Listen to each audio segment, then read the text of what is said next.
The scratching started. Subtly, a secret language only my ears could decipher.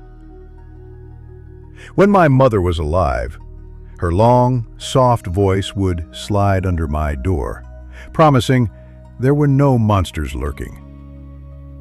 But now, monsters are everywhere.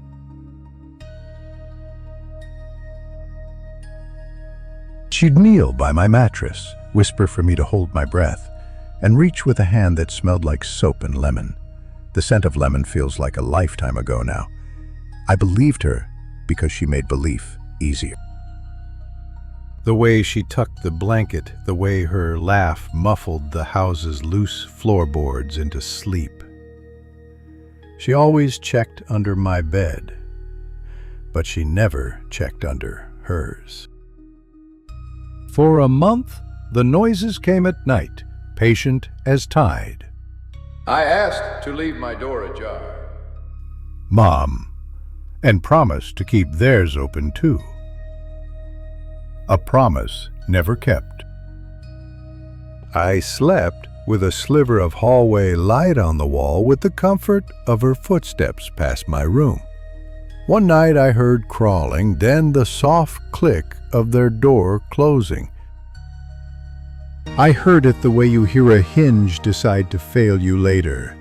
I slept anyway. I was 6. I wanted to be brave.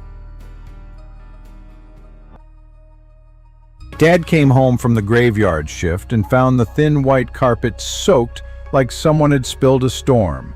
The house would never be the same again. He knelt, peered under the frame, and found what was left of her, pale as borrowed things, mouth rearranged into a quiet, surprised "oh."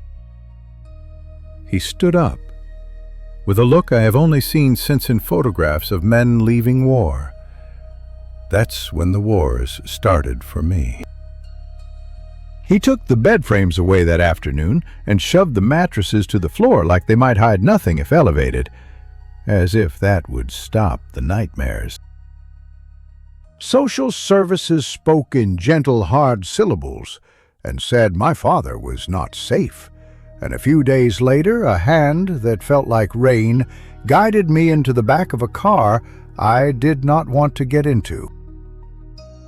I remember the funeral. Rain hammered the maple leaves, and my father's fingers, which had once steadied mine, were too busy gripping something else. Lowered the small casket 5 months later, and the world narrowed to the sound of my shoes on wet pavement. My world had become very small. After that, the house became paper-thin, with absence. Every creak and groan felt like a whispered threat. After that, I learned the rustle of rooms that used to be rooms. Ghosts filled the silence, whispering memories. Years folded around me. A foster family stitched me into their life. They fed me pancakes and taught me to say please and thank you the right way. At 10, they had their own child, and I grew used to a lullaby that wasn't my mother's. The lullaby couldn't chase away the bad dreams, though. Bright things returned. Prom dresses, college brochures, the foolish, unknotted confidence of a teenager who thinks a wound will scar like any other. So, when my sister small, insistent 6 tugged at my sleeve and said she could hear scratching beneath her bed, I froze. The sound climbed my spine like cold sugar. I knew this sound. I knew where it came from. My first instinct, the one that lived in.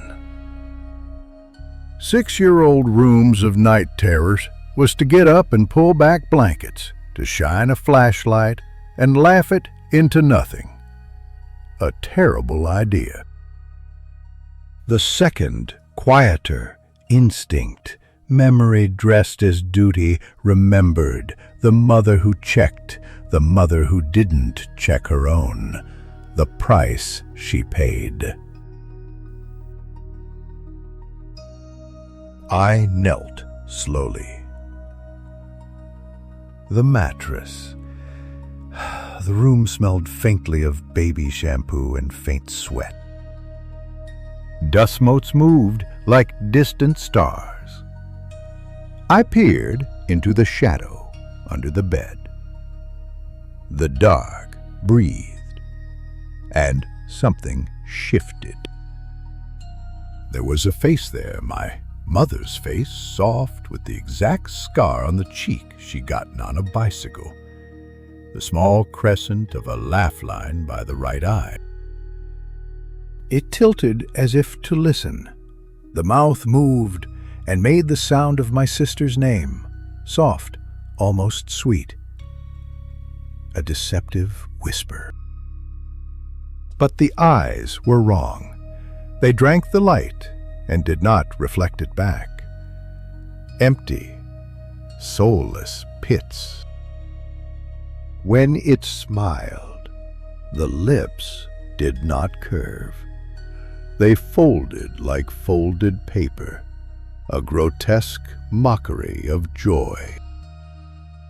In the stillness between my heartbeats, I understood, with the clarity of a cold truth, it was wearing her, using her like a puppet. I thought for a small, impossible second that I might call out, lift the thing by the throat and peel it off, rescue some ghost of the woman who had soothed my nights. I thought of the promises, of the ajar doors, of the beds moved to floors, promises broken, safety shattered. Some instincts are lessons, some are warnings. The most dangerous ones are both. My sister's hand slipped into mine, and I couldn't move. I couldn't let her suffer the way I did. The thing under the bed smiled with my mother's mouth and began to